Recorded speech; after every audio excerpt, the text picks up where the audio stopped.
and good morning, good afternoon, good evening, depending on where you are as you are watching this video. We would like to welcome you to Perspectives with Lisette. and Martina. Welcome, yes, to our next series. I guess we can call this a series. We'll do more than one. Think so. I think Yeah. so. I think Mini so. series.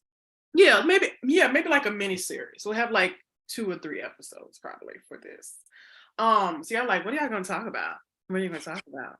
Well, first, I want to say thanks everybody for tuning in, whether you're watching the video or you're listening to the podcast. Hey, and if you want to do both, that's great too, because everything helps us out. If you want to leave a comment, we would love to see that too. Um, but yeah, so welcome if this is your first time ever here, and welcome back if you've been here before. So, oh, you have the Fiji water. I'm jealous. Okay, so well, we are going to kick off this series, and we've talked about this before. We want to do a little bit more discussion around it. We are going to talk about selfishness. Yes. Selfishness in America, which again, like I said, we have talked about. But really, for this first episode of our mini series, we want to look at the American dream and how it relates to selfishness and, of course, our typical words, white supremacy and the patriarchy and so forth. All that. What is the American dream? Like, why is this dream, this dream? And again, and forgive me for anyone who is not American watching this. I don't know what this would be called in other countries, but something we always hear. I won't say necessarily that my parents talked about the American dream growing up, but it Mm-hmm. was something I was always aware of. It's just always, Yeah. the American dream and what that meant. And nowadays, it's more of a social economic um, concept when we think of Yeah. the American dream, but it did not start out in that way. And Mm-mm. so, Lisette, I don't know, do you want to give them the definition or you like how you want to pull this in?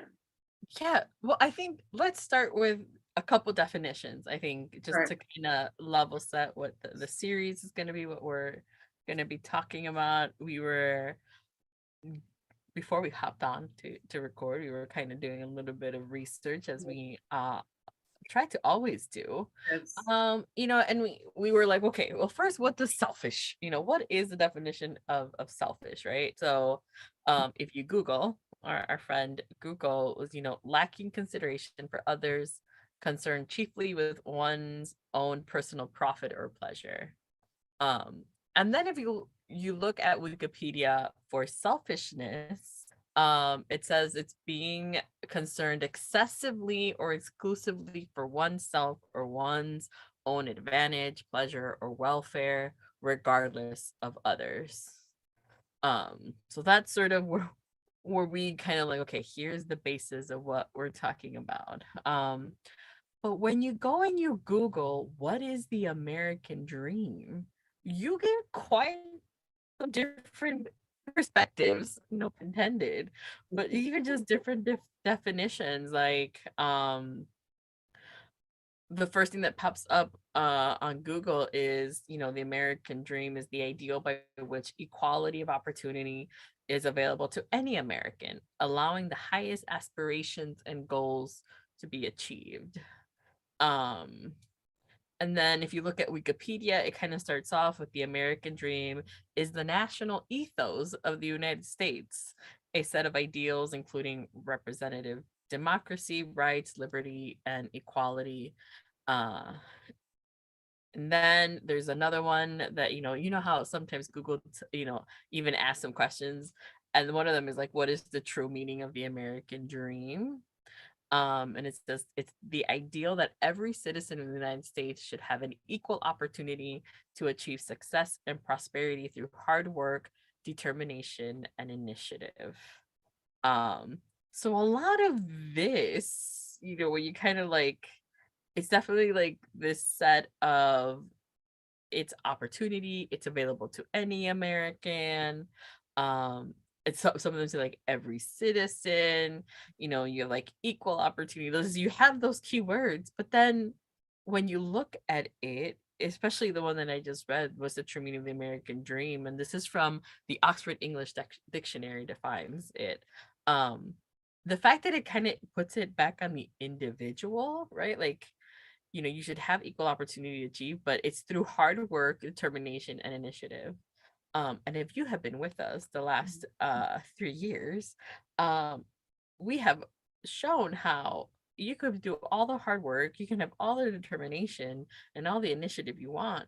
But if doors are constantly being closed for you because of the color of your skin, because of where you come from, like there's all these things that no amount of hard work, no amount of determination will allow you to quote unquote reach this American dream. So I think it's just a little bit of just some definitions, some background of what are some of the things that are associated. And one of the things that Martina and I did was actually go and find out, where did this American dream come from? Like, Mhm. how did it start? Who coined the term? What does it mean? Like, yeah, there's some definitions here, but How did it start? yeah, how did where and when? I think particularly when, like when was it that this term came to existence? And how it's probably changed from then to what we understand now. Mhm. Um, and then, as Martina, you mentioned, like, how does selfishness come into play or in correlation to what the American dream is now? So I'm gonna kick it right back to you, ma'am. I think that was a great transition for us. Trying to think how to say this. So the American dream, from what we found, was coined in like the early 30s. And so most of us know what was happening around that time. We had just wrapped up World War One not too long ago. The Great Depression hit. Then we get into World War Two.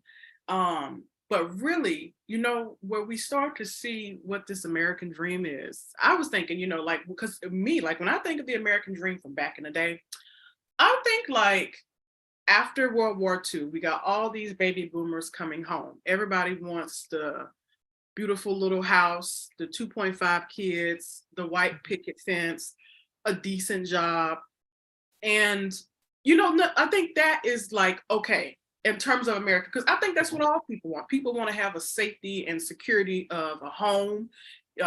You want to have a decent job, and some people want to have a family, or they want to be able to support their family, and maybe not necessarily financial support, but just overall support for their family. And then financial can be a part of that.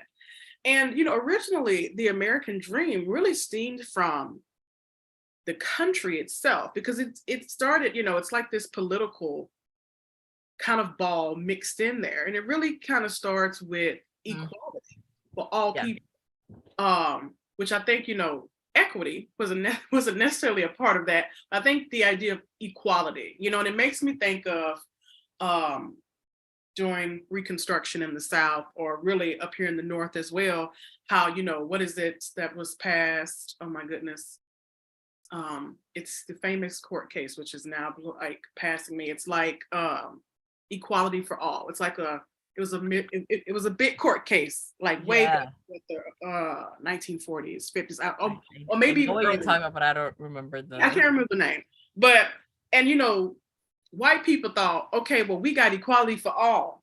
That should be all we need. Nothing else. You have your little school, you got your books, and blah blah blah. But that's not all. That's not, I mean, now we know, like, which is why we talk about equity a lot on here as well. And where equity has been this buzzword over the last decade or so.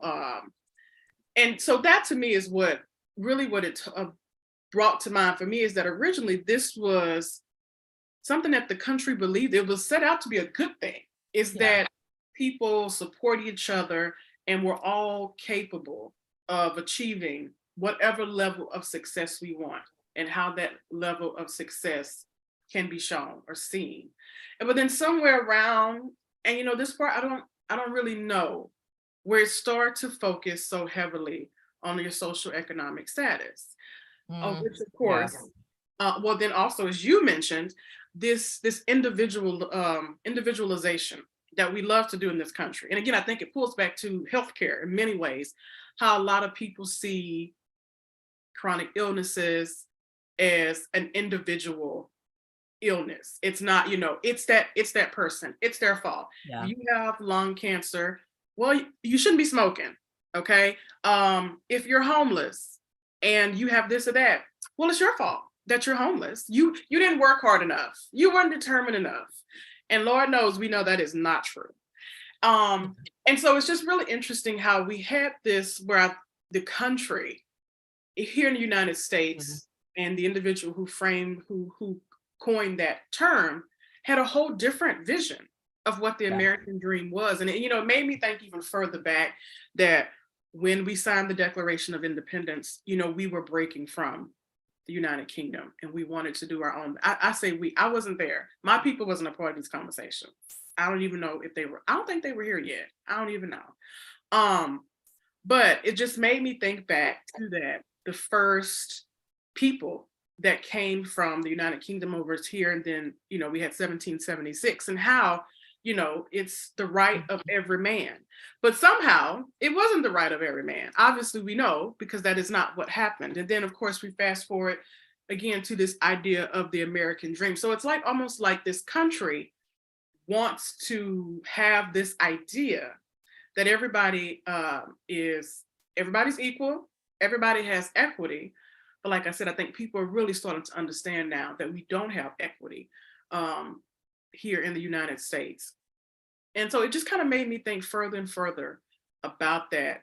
And this idea with selfishness, which I think our dear friend Lisette has frozen on us. I could see that. You are fine on my end. Okay, so you can hear me. I can hear you, Okay, but so we're just gonna keep going. okay, we're just gonna keep going. That, and that image right now on this video, you look like you're not putting up with nothing. You look like I'm done with people being selfish. That's what Yes. that's what you look like. But that was a very long explanation of me kind of how I have always seen the American dream. And I think we'll probably get to this in like other episodes. Yeah. What does the American dream mean in terms of immigration? Because we know a lot of people come here, they see Yeah. America as this land of opportunity, the land of milk and honey. But again, pacing myself, we'll get there to that. But let's have any thoughts. I turn it back over to you to chat. Yeah, I think well, as you were mentioning and what we were kind of researching a little bit, one of the things that popped up when we were looking, and I think it was 1931, Mhm. and it was a historian that was talking or kind of coined the phrase the American dream. And what ended up really kind of happening there was, you know, for him, it wasn't particularly about like, richer as far as like materially, like, the American dream sort of materialistic. Um, because I think he said, and I'm trying to find the quote where it says like, it's not a dream of motor cars and high wages merely, but a dream of social order in which each man and each woman shall be able to attain to the fullest stature of which they are innately capable and be recognized by others for what they are, regardless of the fortuitous circumstances of birth or position. Um, which is interesting, right? Because when I think about the American dream, um, in my head I always think like, oh, you have your house and your white picket fence, and you have like these things, these material things. You don't always think about it as um like, oh, we all are able to attain a certain stature, or being able to have this equality, or or equity from like our viewpoint. So it's just interesting to kind of see how even throughout history what the American dream has meant, and how it's changed and evolved. Because I think if I look at the American dream today, it's definitely like I need to get me my dollars. I need to get, that money in my bank. You might not want to put it in your bank because these banks are, Girl, uh, honey, listen. because I'm as like, what the hell is the FDIC? Was creative. What y'all out here doing? because Yeah, I mean, as we're recording this, it's only been like a week or a couple of days since right. that Silicon Valley Bank came was done for. So it's kind of fresh in our minds. But I think that's what currently the American dream is for a lot of people, is like, how do I get that money? How do I get that house? How do I get enough money to be comfortable? How do I get enough money to be able to you know have that house and be in the better neighborhood, quote unquote, and things like that. So it's just fascinating because obviously 1931 is a completely different you know world and society and time and you know but to have someone say like, hey, it's not about having the cars and the money, but it's about having this sort of a social order where we all have access to Yeah. be able to attain what we're capable of. And it's like, I obviously don't know much, I'd have to read more, but it's sort of like, yeah, shouldn't we all want to be able to have the access that we all deserve, right? You go back to sort of our Declaration of Independence and our Constitution, the pursuit of life, happiness, and liberty. Like, we all should have that. All men are created equal. Like, all these things that sort of like people then say like, that's the American dream. That's our what is our quote unquote national ethos. Like, we all have this, but the reality completely different. Completely different. All right. The set has dropped. Let's see. She'll be back. I think the recording has paused.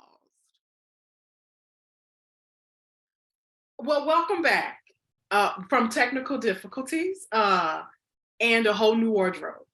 Uh, we're here. We're back. So we're just gonna resume where we left off last time, which you may not even notice a break, but we just had to make this a little funny because I, Yeah, we did. I was giddy about this. But yes, we are back. So we're talking about the Constitution that was drafted in 1776. And, this whole conversation about life, liberty, pursuit of happiness, and justice. For one, I don't think that was written for me and my people because at that time we were enslaved. Okay. And technically we still are enslaved, we just not physically. So, well, we do have some folks that are physically behind bars, but my people wasn't free at that time. So this life, liberty, and pursuit of happiness and justice, which is really a shame because when they wrote that, and when we have the Bill of Rights, the first 10 amendments, that you would think that that would apply to your whole country. It should apply to your whole country, but it did not. And to this day, we still have people that are fighting the Constitution. Don't even get me started on the right to bear arms, honey. Like, they've been taking that too far. I That's know a, this is that's a not different episode. different episode, so I won't go there with that one. But anyway, just wanted to say, yeah, this whole idea of this liberty, and we were talking about, what is the American dream. I do think there's a lot of day people use that quote, life, liberty, and pursuit of happiness. Obviously, if you went to school in the States and you took American history, that's one of the biggest first things you talk about. And even now, I still have that quote in my head. I probably always will because it's been drilled into my mind since I was in school about the Declaration of Independence and what it means and what it was supposed to stand for. And I think a lot of people, again, like I said, to this day, still say those exact words. And I think a lot of people, when they come to this country, they have that idea in their mind because America is still looked at as the land of the free, even though our last administration was different. But it is still a country where people come here and they have their hopes and their dreams from this message about that American dream. Like you will hear immigrants talk about that's what they want, that dream for themselves and for their family.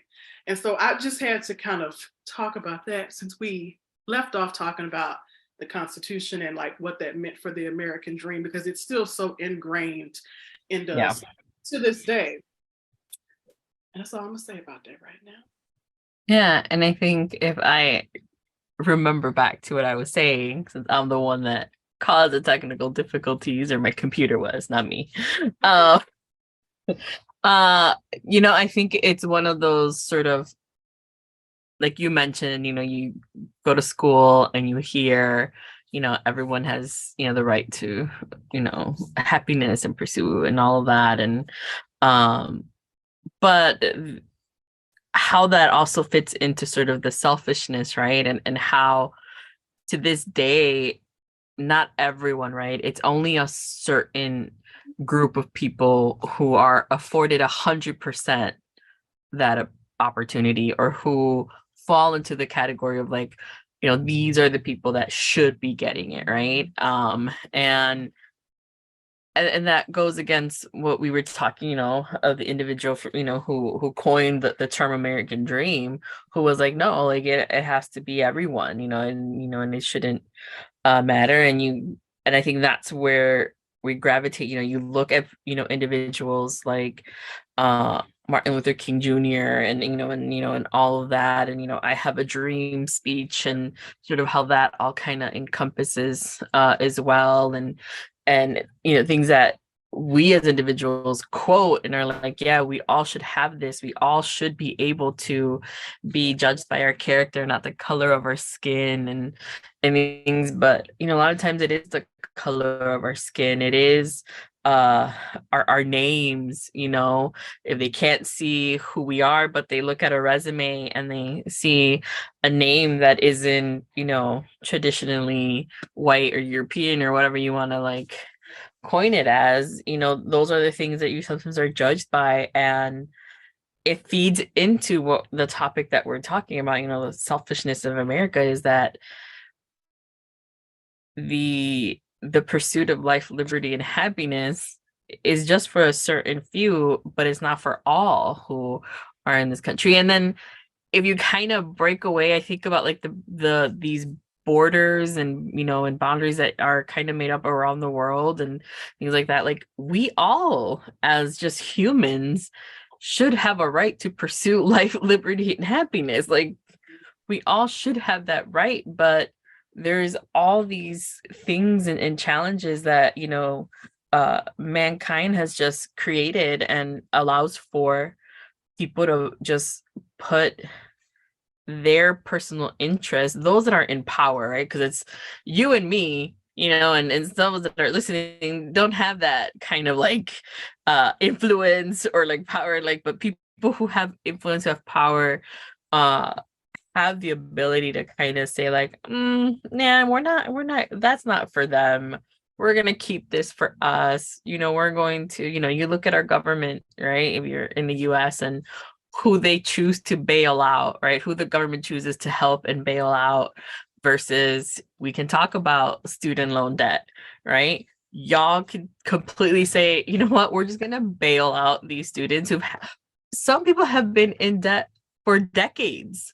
Probably almost their whole lives. Their whole lives. They have graduated college, 30, 40 years ago, and they still have, like, that makes no sense to me.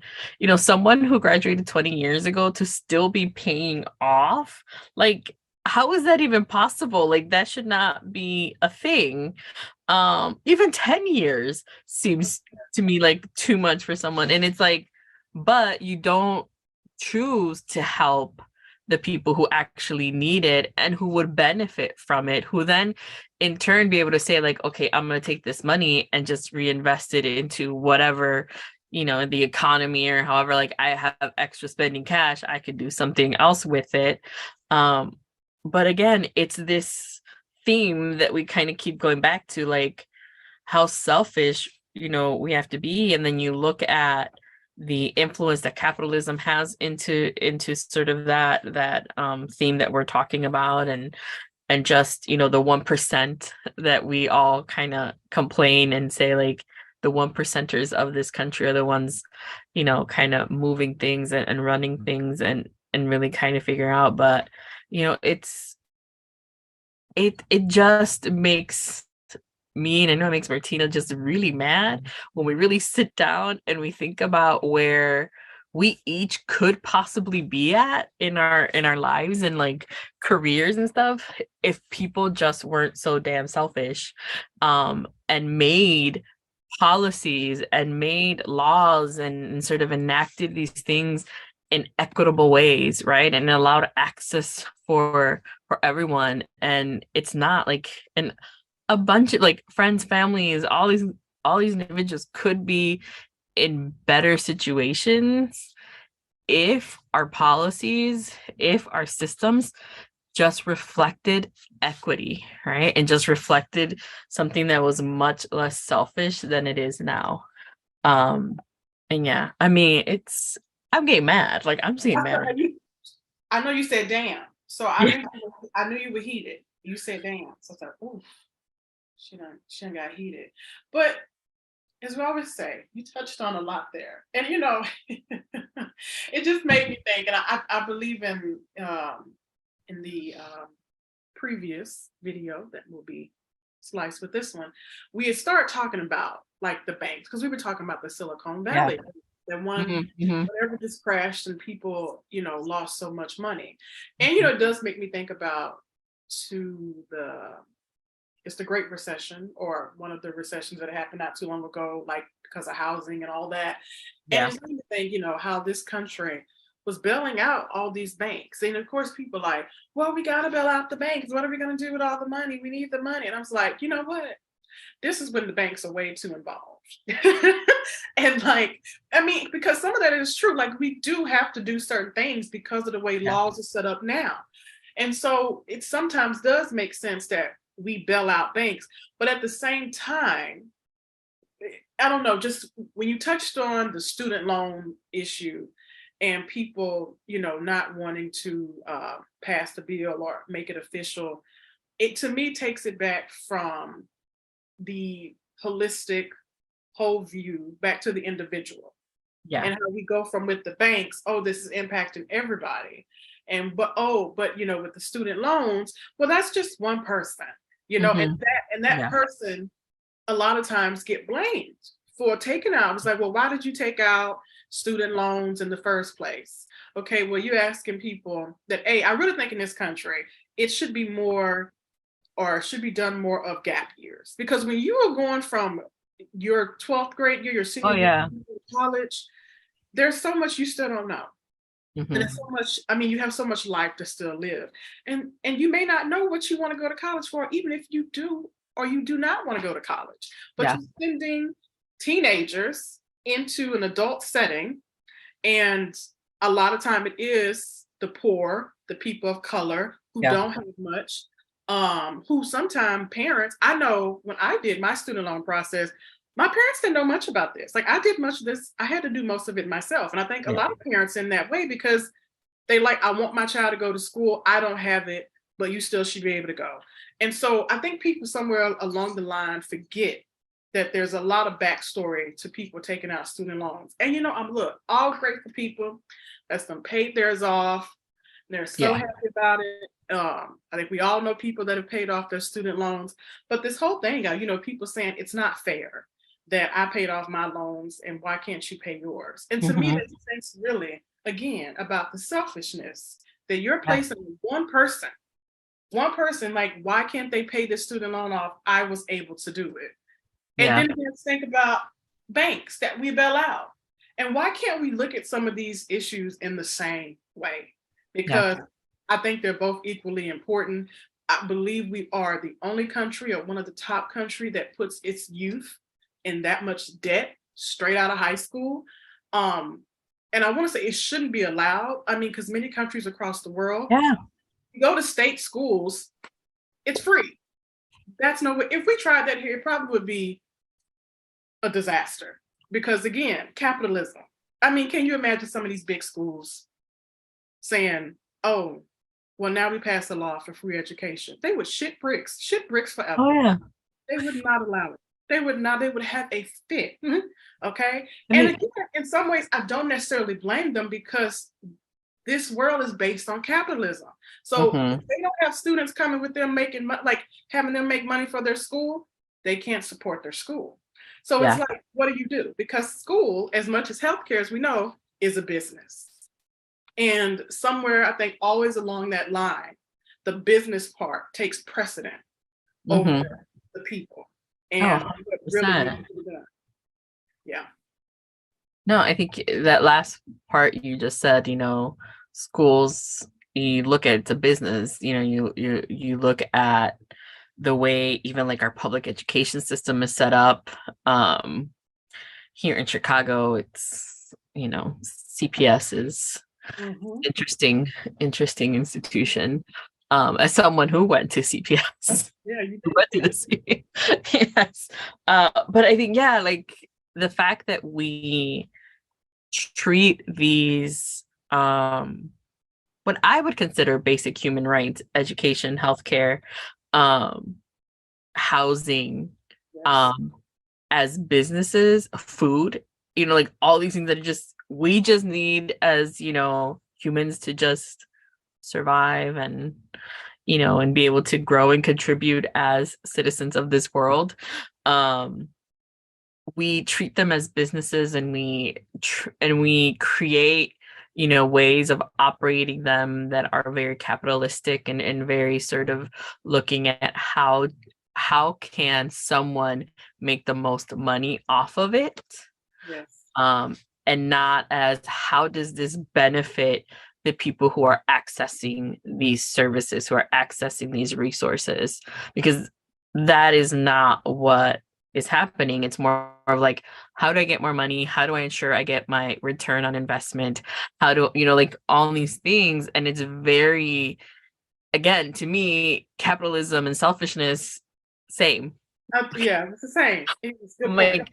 like, like for me, I'm like, if somebody wants to argue with me or, have counterpoints on that, please do so. Please let me know. I'm open to kind of hearing, but to me, as it currently is just someone who has just been in public health for a very long time and has just seen the impact of it. It really just it, again, like I get heated because I hear people's stories of how they don't have enough to feed their family, they don't have enough to get their medication, they don't have enough to even go to a doctor. There's they don't know where they're going to be sleeping at, they don't know how they're going to cover expenses or all these things. And it's not because they're not working, it's not because they're not, it's just that there are just too many barriers, and people, and the people who are making the money, who are price gouging us at this point, with this quote unquote inflation that we have, which to me is just price gouging people. Just again, how do I take advantage of society allowing me to raise the price of eggs to $7, $8, $9, when a couple months ago I could get a dozen egg for $2, and now you're like, you're tripling the price, quadrupling the price. I was like, that to me just contributes to this idea of selfishness that's really spurred on by, again, people following this notion of like, well, that's just the American dream, right? More money, getting more money in however way we can make it. And if it somehow, inconveniences, or it somehow just impacts people in a negative way, well, that's not my problem. You should be working more hours, go get another job, go get a third job, go, and it's like, no, like, where is the humanity Mhm. in this process? And yeah, I mean, that's Well, what I got. humanity and money doesn't Mhm. go together. So, I mean, like for real, it is. You can't No, really have humility or humanity.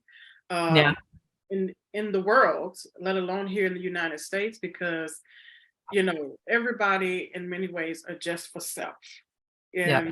And I like you're saying, there are certain things that people need for survival. We need food, we need Yeah. housing, education, healthcare. Those are basic things. Yeah. And again, this country where, don't get me wrong. Now I understand that everything can't be free. Right. Yes. I get it. There are things you do not, like you said, price gouging. There should not be Mm. something that exists. And, excuse me, for all the people who are economists who might be listening and talking about supply and demand, I did take one econ class. I know a little bit, but not much. And my cat just jumped up on my desk. So just, she's in her own little world. But for all those people, who want to say, well, that's just the way, economics work. Again, to me, it's just like these things were created. Like laws were made. They're written down. These things can change. As I often say, and again, I think people get so overwhelmed and so bogged down with how do we go about this. And it can be overwhelming, but we can't stay where we are and expect things to get better. It's only going to get Mm. better for the extremely selfish, which the extremely selfish people is often the most wealthy. It's that 1% Yeah. that they will never use that amount of money. And for some reason, you know, I don't know what they do with it. I don't know if they give to charity. I know a lot of people give money and do things without their name being out there. Not talking about that. But when you Mhm. have that much money as a billionaire, Yeah. there's so much. And you have, like you said, there's so many influences that they have in policy making, just because of that money.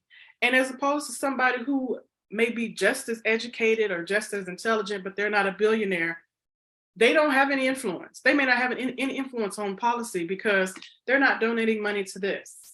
And so just like, keep this in mind as we, transition into the next episode. Yeah. Um, but I'll turn it back over to Lisette to get ready to wind us down. Yeah, no, I mean, I don't want to add because I know we can go on for another like 30 minutes.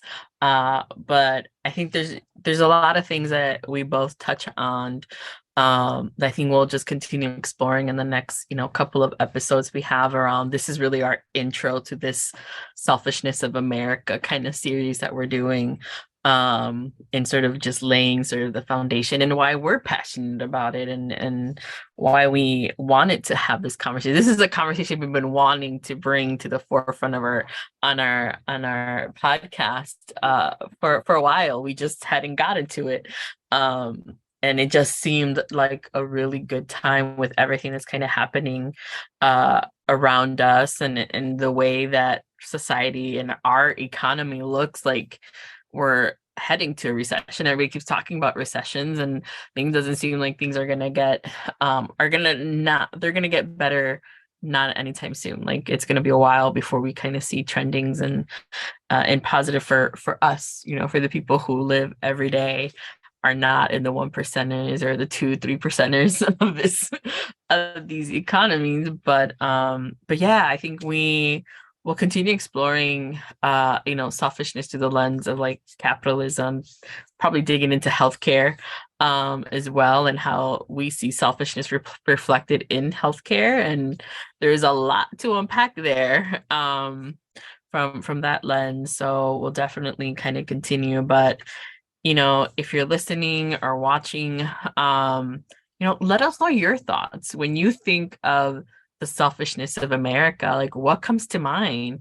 Does it not come to mind for you? You're like, no, there's no selfishness in America. Like, no, or if there, in your mind there is, and in your opinion there is, we'd love to hear from you. You can comment if you're on YouTube. If you comment any of our posts that we have on Instagram, DM us, and we'd love to just kind of share your messages and y'all's thoughts in some of our upcoming episodes around this. So please let us know. And yeah, I think we'll kind of close out, and we kind of look forward to talking and seeing you next time. Right. Bye, everybody. Bye.